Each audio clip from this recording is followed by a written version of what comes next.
Hi, this is Steve Lentini, and I'm your host for the podcast Different Thinking for Different Times. This is season 2, episode 26. And so, different thinking is about rising up above what I call the acorn brain, that little small minded thinker that exists in all of our heads, or at least in mine. And maybe you can identify with times that your own brain is judging other people or reacting in traffic or in a line in the supermarket or railing about the current conditions in terms of the whole world going through a pandemic, things we cannot control. And then you look at all the political situations around the world, and there's things that we can't control. And that's what different thinking for different times is about recognizing the small-minded thinking, and which I call limited, finite, and expanding your own thinking into the infinite, right? We live in a universe. We live in a miracle. Limitless thinking is possible. And first, how do we do it? First, we have to work to develop a level of thinking above our thinking. Dr. Srikumar Rao wrote about it very well in a small book called Are You Ready to Succeed? And that was the first part of the book, was developing a level of thinking above your thinking. After all, who is the thinker of the thought? And so as humans, we're here to overcome that. That's our job, is to overcome all small-minded reactive thinking. And how did I come to this conclusion? Well, on November 13th, 2002, I was doing a seminar. As many of you know who've listened to all the previous episodes, 1 second I was fine, the next second I needed an ambulance. And on the way to the hospital, of course, the technicians were asking me how I was doing. And I said, well, I don't know how my body's doing, but I am grateful, right? There was a me. I knew there was a me. I've always known there was a me above my body. And I said, I'm grateful. And they were thinking, this guy not only needs a doctor at the emergency room, he needs a shrink. And so on the 5th day in intensive care, I flatlined. And how do I know? Well, it was later verified by 2 friends who were there. But for me, 1 second I was in my body in intensive care, and the next second I was one with everything and nothing. I had no body. And it was like being in the theater, because there was a scene and a scene and a scene. There was only the now. So I learned the divine is in the now. We go searching for God, and God is in everything and in everyone, right? We live in a miracle. That made sense to me later on, but I couldn't connect everything together until I got back in my body. So there was only the now, and it was pure consciousness. People ask me, well, what was it? How can you describe it? Immediately there was a knowing I was one with everything and nothing. And then there was a life review, and only the good I had done was mentioned. What flashed before me were all the lives I had touched, all the good I had done, everyone I'd helped, relatives, family, friends, strangers, people I bought sandwiches for, gave money to, assisted on the roadside, family and friends helping them move or overcome anything, or just listening to people. It was fascinating. And I asked people, well, how do you feel when you do good? And so then after the life review, and again, it was like a scene and a scene, the third scene was a question I was asked: stay or go? Just like that. And my consciousness immediately responded, thy will be done. It didn't matter whether I stayed there or came back here. And to me, that choice, I had never surrendered to the moment like that. I had spent most of my life in the past or in the future, and I was 50 years old the day that it happened. So the teaching is about what I've learned in that experience is to teach it, right? To teach that surrender to the now. That's all there is the now, as Eckhart Tolle says, or Ram Dass has said. And that the gift from life is that life is actually feedback, and all the cast of characters and situations we rail against are actually our acorn brain in charge.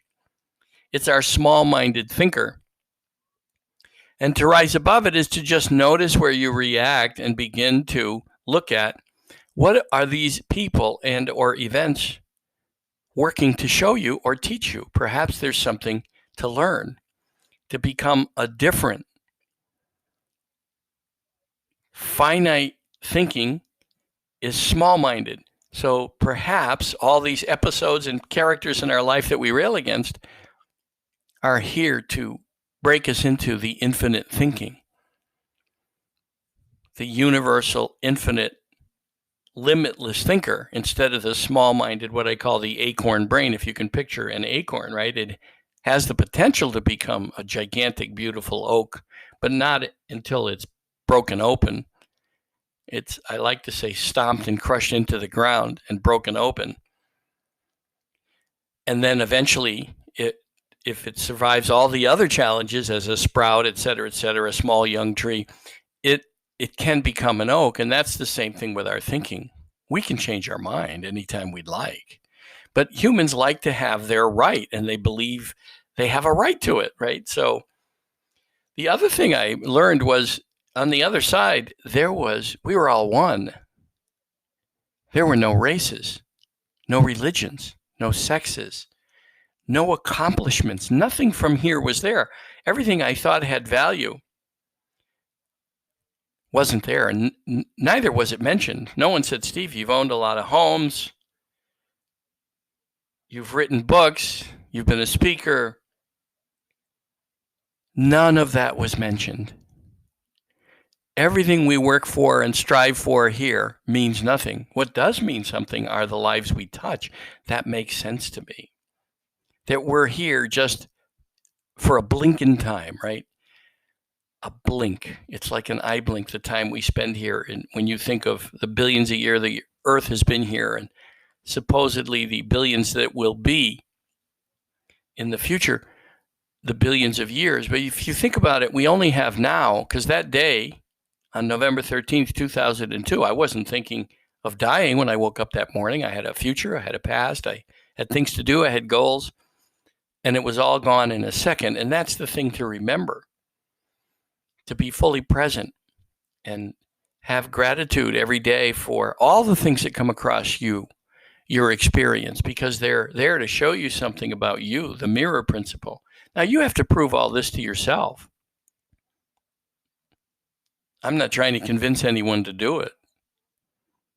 But once you start on the journey of developing a level of thinking above your thinking and looking at each person and each event that happens that are way beyond your control, and or things that you think are in your control, you'll notice they're here to teach you something. If you look at it that way, again, you've got to prove that to yourself. And the gift in looking at everything as being part of this miracle, part of the infinite, or everything is divine, that they're all God, is really interesting experiment. I mean, for example, I was always pretty generous with people, whether it was on the street or those around me. But there were also times where I'd be with others who'd say, you don't want to give that guy money, don't do that. And I would leave my hand in my pocket and then think about it later, like, well, that was silly. And then there were plenty of times where people would say that and I'd still give it, and I didn't care what they thought. Well, now I look at everyone, since it's all divine, it has to be, right? We're living in a miracle. We're on a garden rock floating in the midst of a void, a vacuum, space, whatever you want to call it. And all that's required for life is here. And if we don't think that's a miracle, that's like what Einstein said. The closer he got to discovering the origins of the universe, the more he was amazed by what he called the miraculous and the unseen. And he said, for those who know it not, there is good as a dead, snuffed out candle. So that's the thing, is to embrace the fact, no matter what challenges you're going through, that it's a miracle, that it's all a gift, and it's God. And then to deal with it, just deal with what comes across your plate every day, and Give it your full attention because that's why it's there. Now, are there things that, of course, we can parse out and decide to do later? Yeah, I'm not talking about time distractions at work, although, it's certainly important. But to look at what comes across your plate that are the things that would ordinarily bother you, that you would reject. And when you look at today's world of all the differences, right, the different sexual preferences, there were no sexual preferences on the other side in pure consciousness, no nations, no preferred religion. Everything was one. And it had no name, right? It didn't matter whether I dressed the consciousness as God or the divine. You're just in it. You are one with it, which is fascinating, right? That was truly a gift to know that I was one with everything and nothing. Think of what Lao Tzu said when in the Tao Te Ching, you can read about it, when he was asked, what do you call this life force? And Lao Tzu answered, you cannot name that which has no name. So remember that you live in a miracle, and I hope you choose to experiment and look at your small-minded thinking, the acorn brain, as I call it, and find places where you can rise above it and maybe not react. How about just letting people have the opinions they have? Who cares? They're not your job.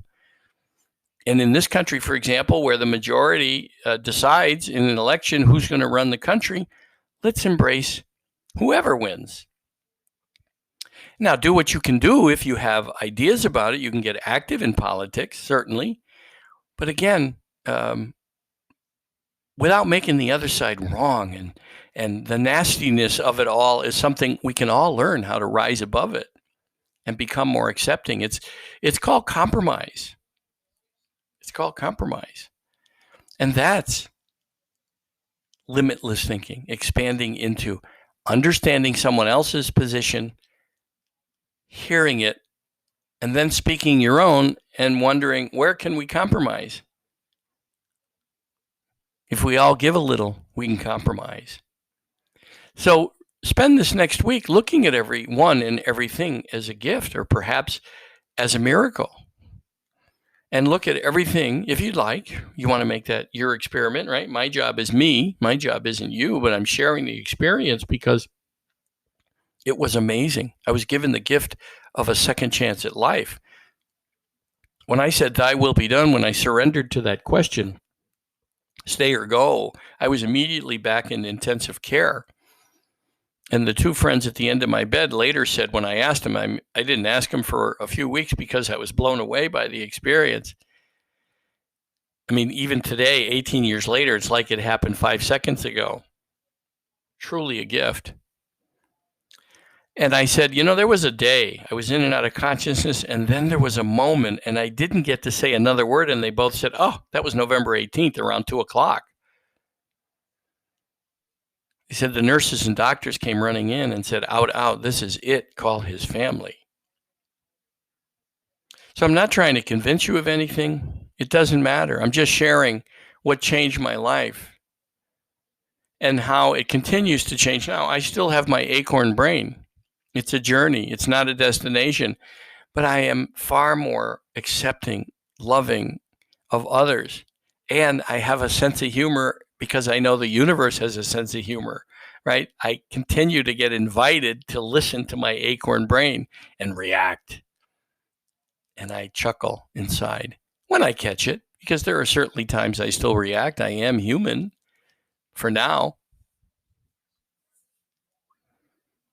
Enjoy the ride. Do good. Think about how you feel when you do good. I get up every day now and say, thank you. Thank you. For me, it's God. It's just simpler to say thank you, God, or the life force, or thank you, the universe. Some days I say, for giving me a chance to be a miracle for someone today, because that's all I have. In fact, I only have right now. Have a great week. I'll talk to you next week. Steve at stevelentini.com if you have questions. Steve at stevelentini, LENTINI.com. If you'd like to be part of this podcast, I'm glad to interview you and then share it. And you can challenge me and maybe we can talk about the small-minded thinker and what that looks like. And I might even ask the question, does that sound like small-minded thinking? Have a great week.